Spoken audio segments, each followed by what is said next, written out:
శ్రీ సీతారామాభ్యాం నమః.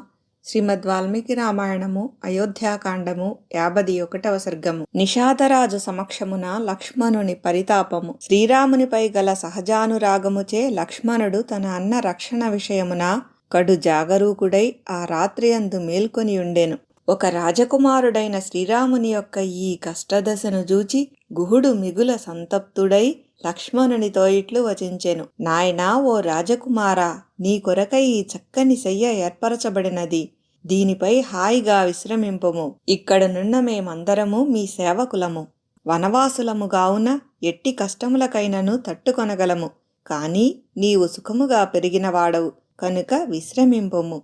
మేమందరమును శ్రీరాముని రక్షణకై ఈ రాత్రి అంతయు మెలకువతో నుండెదము. ఈ లోకమున నాకు రాముని కంటే ప్రియమైనవాడు మరి ఒకడు లేనే లేడు.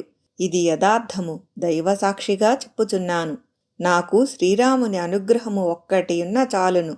తదనుగ్రహ ప్రభావమున నాకు ఈ లోకమున శాశ్వతమైన కీర్తియు పరమ ధర్మప్రాప్తియు అపారమైన ధన సంపదలు అబ్బును. నేను శ్రీరామునకు ప్రియమిత్రుడను. ఆయన అనుగ్రహమును కోరుకొనుచున్నవాడను. శయనించుచున్న ఈ సీతారాముల రక్షణ విషయమున నేను నా వారితో గూడి ధనుర్ధారినై అన్ని విధములా జాగరూకుడనై యుందును. ఈ అడవియందు అంతటను నేను సంచరించి ఉంటిని. ఇందు నాకు తెలియనిదే లేదు.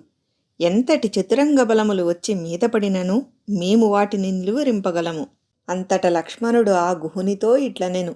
ఓ పుణ్యపురుషా, ధర్మాత్ముడవైన నీవు మమ్ములను రక్షించుచునే ఉన్నావు. ఈ విషయమున మాకెట్టి భయమూ లేదు. సీతారాములు ఈ విధముగా నేలపై శయనించియుండగా నాకు నిద్ర ఎట్లు పట్టును? మనస్సునకు ఊరట ఎట్లు చేకూరును? సుఖాలోచనలు ఎట్లు వచ్చును? దేవాసురులందరూ కలసి అయినను యుద్ధరంగమున శ్రీరాముని ఎదుర్కొనజాలరు. అంతటి మహావీరుడు కూడా నేడు గడ్డిపరకల సజ్జనే సుఖతల్పముగా భావించి సీతాదేవితో గూడి శయనించియున్నాడు చూడుము.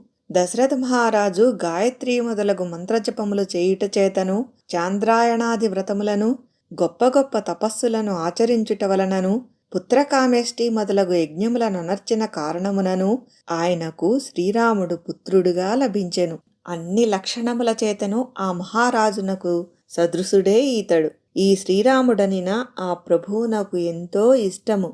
ఆ ప్రభువు వనవాసి అయిన పుత్రుని ఎడబాటునకు తట్టుకొనలేక ఎక్కువ కాలము జీవింపజాలడు. ఫలితముగా ఈ భూమండలము అనగా కోసల దేశము దిక్కులేనిదియగును.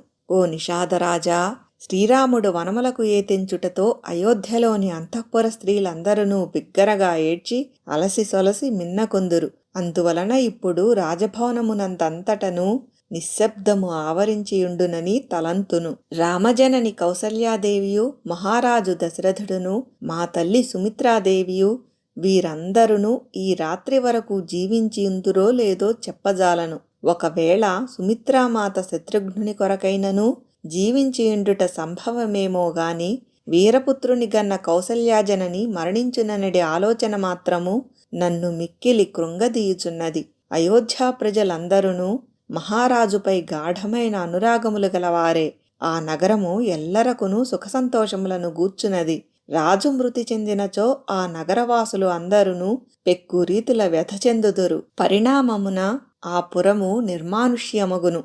సద్గుణ సంపన్నుడును జ్యేష్ఠుడును ఆగు ప్రియసుతుడు కనులేదుటలేక దూరముగా వెళ్ళిపోయినచో మహాత్ముడైన దశరథ మహారాజు యొక్క ప్రాణములు ఆయన శరీరమున ఎట్లు నిలిచి ఉండగలవు? మహారాజు తన ప్రాణములను వీడినచో వెంటనే కౌసల్యామాతయు అసూలను కోల్పోవును. అనంతరము మా తల్లి సుమిత్రాదేవియు వారినే అనుసరించును. మా తండ్రి దశరథుడు శ్రీరాముని యువరాజ పట్టాభిషిక్తుని గావింపదలచియు తన ప్రయత్నము భంగమగుటచే మనోరథము నెరవేరకపోవుటచే అయ్యో శ్రీరాముని అభివృద్ధిని గూర్చి నేను కన్న కలలన్నీయు కల్లలైపోయేనే అని అతడు మిగుల కుమిలిపోవుచూ దివంగతుడగును. మా తండ్రి అట్లు మరణించుటయే సంభవించినచో ఆ సమయమున ఆయన సమీపమున ఉండి మహారాజునకు సమస్త ప్రేత సంస్కారములను ఆచరించునట్టివారే వాస్తవముగా కృతార్థులు. వారే అదృష్టవంతులు. మేము ఆ భాగ్యమునకు నోచుకొనలేదు. ఆ అయోధ్యానగరము చూడముచ్చటైన వీధుల కూడళ్లతోడను ఇండ్ల ముంగిళ్లతోడను అలరారుచుండును. అందలి రాజమార్గములు విశాలములై చక్కగా రూపుదిద్దుకొని గృహపంక్తులతో విరాజిల్లుచుండును. అందు సంపన్నుల హార్మ్యములు, దేవమందిరములు, రాజభవనములు కనువిందుగావించుచుండును. ఆ పురము ఎల్లప్పుడును దేవదాసీగణముల నృత్యగాన వినోదములతో శోభిల్లుచుండును. అచటి వీధులు అటునిటు సంచరించుచున్న రథములతో, అశ్వములతో, గజములతో నిండియుండును. ఆ పట్టణము వివిధ వాద్యనాదములతో, మేళతాళములతో ప్రతిధ్వనించుచుండును. కళ్యాణోత్సవములు, పుత్రజన్మాది మహోత్సవములు మున్నగు వేడుకలతో కళకళలాడుచుండును. అంతలి ప్రజలు చక్కని శరీరపుష్టి గలిగి ఆరోగ్య భాగ్యములతో సుఖశాంతులతో వర్ధిల్లుచుందురు. అచటి పుష్పవాటికలు, ఉద్యానవనములు, క్రీడా మైదానములు మనోహరముగా నుండును. సమాజమునకు సంబంధించిన హరికథలు, పురాణ ప్రవచనములు, నాటక ప్రదర్శనములు ఆ పురజనులకు వినోద విలాసములను, మనోవికాసమును గూర్చుచుండును. మా తండ్రిగారి రాజధాని అయిన అట్టి అయోధ్యానగరమునందు సుఖసంతోషములతో జీవించు ప్రజల భాగ్యమే భాగ్యము. మేము మా వనవాస దీక్షను ముగించుకొని తిరిగి వచ్చు వరకును మా తండ్రి దశరథుడు జీవించియుండునా సత్యవ్రతుడైన ఆ మహాత్ముని దర్శన భాగ్యము మరల మాకు అబ్బునా.